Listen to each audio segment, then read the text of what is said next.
I'm Greg Shapiro, and let's queer up politics.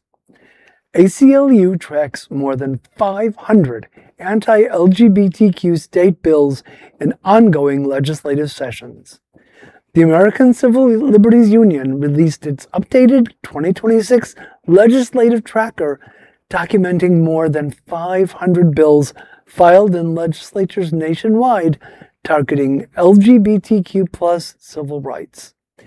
Its comprehensive mapping categorizes measures across key policy areas, including restrictions on gender-affirming healthcare, bans on trans youth participation in sports, classroom censorship laws, and limitations on updating identity documents.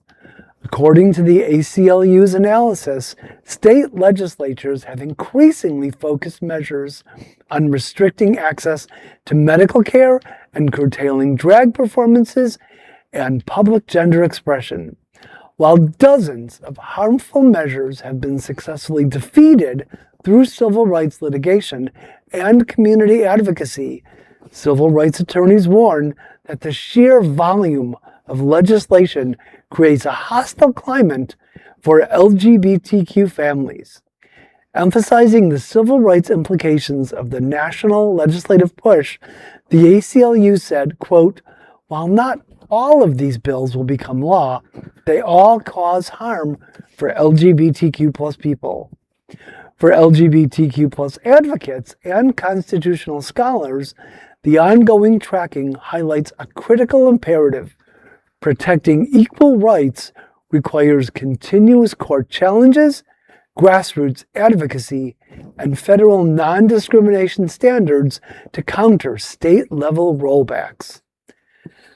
Well, I sound like a broken record because I know that we have said this repeatedly on this show, but this is why it is so extremely important to vote. If you are an LGBTQ, if you are an ally, please go to the polls, vote during the primaries, and vote during elections. Please do your civic duty and participate in the electoral process. Our lives depend on it. You know, I don't want to minimize this at all, but you have to remember a lot of, when it says like 500 or 5,000 or whatever the number is, a lot of these are filed knowing they'll never go anywhere. These are filed in New York and Rhode Island and California by Republican legislators who want to show that they're ready for whatever in their state for their next level up or statewide run or whatever. But still, it's telling an entire class of people, especially an entire class of children, that we see you and we do not consider you equal. You are second class, and we're going to make sure you are aware of it. So that's what these bills do. Even if they never become law, kids know that these things are out there and who they're targeted against. Oh, absolutely. I mean, I think youth in general knows a lot more than, say, we did. I mean, they are exposed to so much more than we are. So they are very privy to all these things, and it is very demoralizing. And I think something else that's very important in there, and, you know, along the lines of voting, and unfortunately we'll never see it with this administration, but we definitely need to start working at a national level as well, because unfortunately when some of the national federal protections start to disappear, it triggers state laws that have been sitting there on the books since the 50s, the 60s, and the 70s when, civil rights was even worse. I mean, I hate to say that, even though it seems like we're getting worse. So if the federal protections start to disappear as well, then that actually triggers the state level stuff, and they automatically go into law because that's the way they're written. Yep. So there's a lot of and a lot of people also, I know I have a lot of friends who say, well, if I don't vote, then it's stuff that doesn't affect me, so it doesn't matter.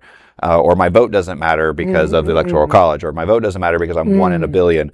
And I'm like, but it does. It does, because one vote could trigger a runoff.